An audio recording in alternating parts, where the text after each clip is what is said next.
첫 월급으로 산 재봉틀. 경상남도 하동군 악양면 평사리 그 작은 마을에서 태어난 저는 어머니 김순덕의 막내 아들 박영우입니다. 어머니의 손을 처음 유심히 본 것은 제가 9살 때였습니다. 그날도 어머니는 콩기름 호롱불 아래 앉아 바느질을 하고 계셨습니다. 제 누나의 치마 밑단을 줄이고 계셨는데 문득 어머니의 손가락 끝이 눈에 들어왔습니다. 바늘에 찔린 상처 자국들이 점점이 박혀 있었고 실에 다른 듯 거칠어진 손끝에는 늘 검은 실밥이 끼어 있었습니다. 그런데 그날 밤 어머니의 검지 끝에서 피가 한 방울 똑똑 떨어지는 것을 보았습니다. 엄마 아파요. 어머니는 그제야 바느질하던 손을 멈추고 제게 미소를 지어 보이셨습니다. 하지만 그 미소 뒤로 순간 일그러지는 표정을 저는 놓치지 않았습니다.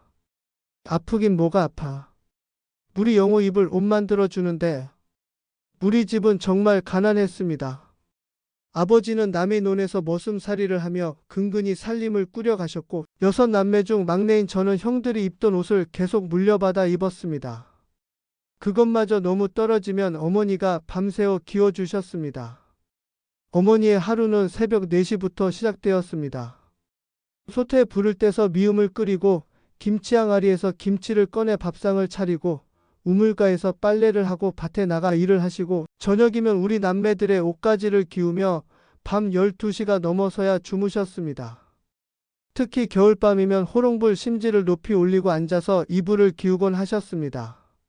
솜이 나온 부분을 정성스럽게 꿰매고 해진 곳은 천조각으로 덧대어 주셨습니다. 어머니의 눈은 그 작은 호롱불빛에 의지해 바느질을 하시느라 항상 빨갛게 충혈되어 있었습니다. 간혹 졸음에 겨워 바늘에 손을 찔러 악 하는 작은 신음소리가 들릴 때면 저는 이불을 뒤집어 쓰고 울고 싶었습니다. 어머니에게는 자식들이 남부끄럽지 않게 입고 다니는 것이 가장 큰 자랑이었습니다. 비록 누더기를 기운 옷이지만 깨끗하게 단정하게 입혀 보내는 것이 어머니의 철칙이었습니다. 그런 어머니의 손톱 밑에는 늘 검은 실밥이 끼어 있었습니다. 아무리 빼내려 해도 바느질하는 동안 계속 생기는 것들이었습니다. 어머니는 그것을 무척 부끄러워하셔서 장에 나가실 때면 손을 주먹 쥐고 다니곤 하셨습니다. 순덕이 손 보니까 바느질을 얼마나 많이 하는지 알겠네라고 동네 아낙들이 말할 때면 어머니는 얼굴을 붉히며 손을 치마폭에 감추셨습니다. 제가 15살 되던 해 큰형이 군대에서 전사했습니다. 베트남 전쟁에서 말입니다. 그날 어머니는 하루 종일 울었습니다. 바느질도 하지 못하고 그저 큰형의 옷까지만 붙들고 울었습니다. 그 후로 어머니의 바느질 시간이 더 길어졌습니다. 마치 바느질을 하고 있어야 슬픔을 잊을 수 있는 것처럼 밤새 바늘을 움직이셨습니다. 큰형이 입으려고 만들어 두었던 저고리를 밤마다 뜯었다 꿰맸다 하시며 우셨습니다. 20이 되던 해봄 저는 서울로 떠나기로 했습니다. 더 이상 어머니 고생시키고 싶지 않았습니다. 큰형도 없고 둘째 형은 결혼해서 분가했고 집안 살림은 더욱 어려워졌습니다. 서울에 가서 돈을 벌어 어머니를 편하게 해드려야겠다고 생각했습니다. 떠나기 전날 밤 어머니는 제 옷가지를 챙겨 보따리에 싸주셨습니다. 속옷 몇 벌과 양말 그리고 한 벌뿐인 외출복까지. 모두 어머니가 손수 기어서 만들어주신 것들이었습니다.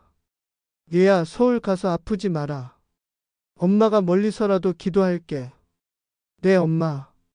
걱정 마세요. 돈 많이 벌어서 금방 돌아올게요. 그리고 이거 가져가라. 어머니가 건네신 것은 작은 바늘집이었습니다. 헝겊으로 만든 조그만 주머니 안에 바늘 몇 개와 실 몇 하레가 들어 있었습니다. 서울 가서 옷 떨어지면 기워 입어야지. 새로 사입기엔 돈이 아까울 테니까. 엄마가 바느질하는 거 보고 배웠잖니. 그 순간 가슴이 뭉클했습니다. 마지막까지 자식 걱정을 하시는 어머니의 마음이 느껴졌습니다. 기차가 부산역을 떠나 서울로 향할 때 창밖으로 스쳐 지나가는 고향 땅을 보며 눈물을 흘렸습니다. 서울 생활은 정말 녹록지 않았습니다. 종로구 창신동 달동네 쪽방에 살며 건설 현장에서 날품팔이로 하루하루를 버텨나갔습니다. 새 옷은 꿈도 못 꾸고 어머니가 싸주신 옷 한 벌로 몇 년을 버텨야 했습니다. 옷이 떨어지면 어머니가 주신 바늘과 실로 기워 입었습니다. 서툰 솜씨였지만 그나마 어머니께 배운 덕분에 어떻게든 해낼 수 있었습니다.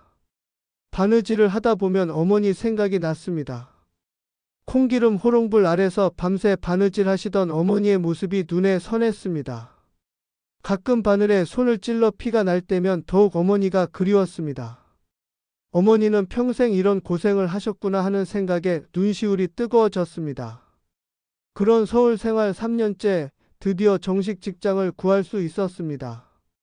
을지로 이가에 있는 작은 섬유회사였습니다. 비록 말단 사원이었지만 매달 정해진 월급을 받을 수 있는 안정된 일자리였습니다.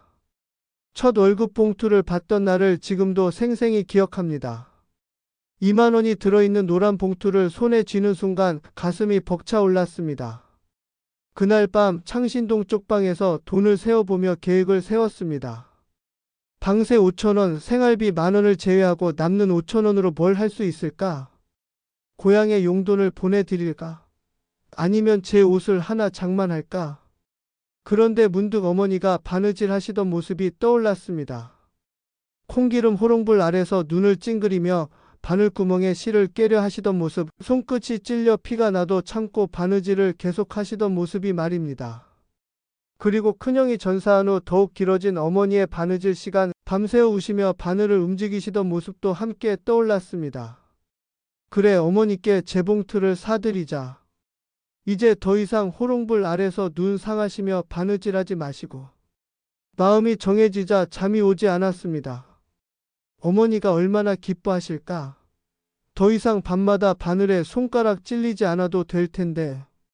다음날 곧바로 남대문 시장으로 향했습니다. 재봉틀 파는 가게들을 하나하나 둘러보며 가격을 물어봤습니다. 가장 싼 것도 18만 원이었습니다. 제 월급의 9달치가 넘는 돈이었습니다. 젊은 사람이 재봉틀을 왜 사려고? 장가 갈 준비야? 아니요, 고향에 계신 어머니께 드리려고요. 어머니께? 효자네, 효자야. 그런데 돈이 만만치 않을 텐데. 하지만 포기할 수 없었습니다.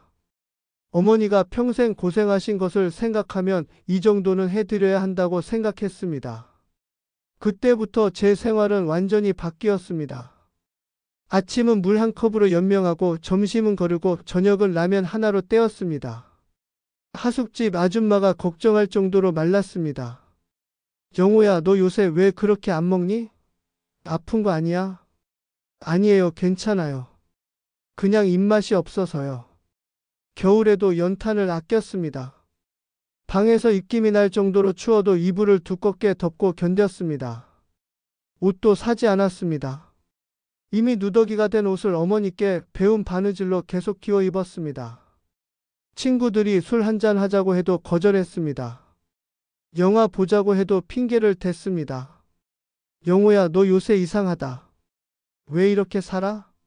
라고 친구들이 물어봐도 대답할 수 없었습니다. 어머니께 재봉틀 사드린다고 말하면 바보같이 여길까 봐 두려웠습니다. 그렇게 9달이 지나서야 겨우 목표 금액을 모을 수 있었습니다. 통장에 18만 원이 찍힌 것을 확인했을 때의 그 기쁨이란 마치 세상을 다 가진 기분이었습니다. 재봉틀을 사러 가던 날 아침 거울을 보니 제 모습이 말이 아니었습니다. 9달간의 굶주림으로 뺨이 푹 들어갔고 옷은 너덜너덜했습니다. 하지만 마음만은 세상에서 가장 부자가 된 기분이었습니다. 남대문 시장 재봉틀 가게에서 가장 좋은 재봉틀을 골랐습니다. 검은색 철제 다리에 금색 장식이 들어간 브라더 재봉틀이었습니다. 가게 사장이 설명해 주었습니다. 이거 최고급이야. 튼튼하고 고장도 잘 안 나고 평생 쓸 수 있어. 아저씨, 이거 고향까지 배송 가능한가요? 물론이지. 어디로 보낼 거야? 경상남도 하동군 악양면 평사리입니다. 그럼 일주일 정도 걸릴 거야. 받는 분 성함은? 김순덕입니다. 제 어머니세요. 가게 사장이 배송 전표를 쓰면서 말했습니다. 효자다, 효자야. 요새 이런 젊은이 흔치 않아. 어머니가 얼마나 기뻐하실까. 그 말을 듣는 순간 눈물이 핑 돌았습니다. 9달 동안 참았던 감정이 한꺼번에 밀려왔습니다. 재봉틀을 보낸 지 일주일 후 동네 구멍가게 아저씨가 뛰어와서 말했습니다. 영우야, 고향에서 전화 왔다. 급히 달려가서 전화를 받았습니다. 영우야, 영우야. 어머니의 목소리였습니다. 하지만 평소와 달랐습니다. 울음이 섞인 목소리였습니다. 엄마, 저예요. 왜 그러세요? 얘야, 이게 뭐야? 재봉틀이 왔는데 엄마께 드리려고 산 거예요. 이런 비싼 걸 너 어떻게 샀니? 이게 얼마짜리인 줄 아냐? 제 월급으로 샀어요. 이제 엄마 호롱불 켜고 밤새 바느질 안 하셔도 돼요. 손가락도 더 이상 찔리지 않으시고. 전화기 너머에서 어머니의 흐느끼는 소리가 들렸습니다. 한동안 말없이 우시는 소리만 들렸습니다. 엄마, 괜찮으세요? 우리 영호, 고생 많이 했구나. 엄마가 미안하다. 왜 엄마? 엄마가 뭘 미안해 하세요? 내가 서울 가서 이렇게 고생하는 줄 몰랐다. 이런 비싼 걸 사려고 얼마나 굶었을까? 얼마나 아껴 썼을까? 어머니는 다 아셨던 것입니다. 제가 9달 동안 어떻게 살았는지, 얼마나 전략했는지를 말입니다. 엄마, 저 괜찮아요. 건강해요. 이제 돈도 좀 생겼고. 너무 고맙다, 아들아. 엄마가 평생 잊지 않을게. 그 후로 어머니는 그 재봉틀과 함께 살아가셨습니다. 더 이상 밤늦게 호롱불 아래서 바느질하지 않으셔도 되었습니다. 재봉틀에 전기 불빛으로 밝게 비추며 훨씬 편하게 바느질을 하실 수 있게 되었습니다. 어머니는 그 재봉틀로 온 가족의 옷을 지으셨습니다. 아버지의 일복, 제 동생들 교복, 그리고 동네 아이들 옷까지 고쳐주셨습니다. 드르륵 드르륵 드르륵. 재봉틀 소리가 집안을 가득 채웠습니다. 그 소리를 들으면 어머니가 얼마나 행복해 하시는지 알 수 있었습니다. 명절에 고향에 내려가면 어머니는 자랑스럽게 재봉틀을 보여주셨습니다. 우리 영호가 첫 월급으로 사준 거요. 동네 사람들은 부러워했습니다. 세상에 막내 아들이 이런 걸 사주네. 순덕이 복 많이 받았어. 어머니의 얼굴이 환하게 빛났습니다. 그런데 어머니는 한 번도 그 재봉틀로 당신 옷을 만들지 않으셨습니다. 오직 가족들, 그것도 자식들 옷만 만들어 주셨습니다. 세월은 빠르게 흘러 20년이 지났습니다. 저도 결혼하고 아이를 낳아 기르며 평범한 가정을 꾸렸습니다. 어머니는 60이 넘으셔서도 그 재봉틀로 손자, 손녀들 옷을 기워주셨습니다. 하지만 어머니의 시력이 나빠지시면서 점점 재봉틀 사용이 어려워졌습니다. 손도 떨리시고 실 꿰기도 힘들어 하셨습니다. 엄마, 이제 그만하세요. 옷은 사서 입으면 되잖아요. 아니야, 엄마가 해줘야 속이 편해. 사서 입는 옷이 어디 엄마가 해준 옷 같으냐. 그러시면서도 예전 같지 않아 속상해 하셨습니다. 바느질 하시다가 실수하시면 혼자 한숨을 쉬곤 하셨습니다. 어머니가 70을 넘기시면서 몸이 많이 약해지셨습니다. 재봉틀 페달을 밟는 것도 힘들어 하셨고 오래 앉아 계시는 것도 어려워 하셨습니다. 그래도 어머니는 그 재봉틀을 떠나지 않으셨습니다. 비록 바느질은 못하셔도 재봉틀 옆에 앉아 계시며 옛날 이야기를 하곤 하셨습니다. 영호야, 내가 첫 월급으로 이걸 사줄 때가 엊그제 같은데 벌써 20년이 넘었구나. 엄마, 그 재봉틀로 우리 가족 옷 다 만들어 주셨잖아요. 그래, 너희들 옷 만들어 주는 게 엄마는 제일 즐거웠다. 이 재봉틀만 있으면 뭐든 만들 수 있었어. 3년 전 겨울 어머니가 돌아가셨습니다. 평생 가족을 위해 살아오신 어머니는 잠들듯 편안히 가셨습니다. 장례를 치르고 고향집을 정리하러 갔습니다. 어머니 방에는 23살 된 그 재봉틀이 여전히 자리를 지키고 있었습니다. 재봉틀을 자세히 들여다보니 곳곳에 세월의 흔적이 배어 있었습니다. 검은 페인트가 벗겨진 자리, 사용으로 인해 닳아버린 부분들, 하지만 여전히 묵직하고 든든해 보였습니다. 재봉틀 페달을 천천히 밟아보았습니다. 드르르, 드르르. 23년 전과 똑같은 소리였습니다.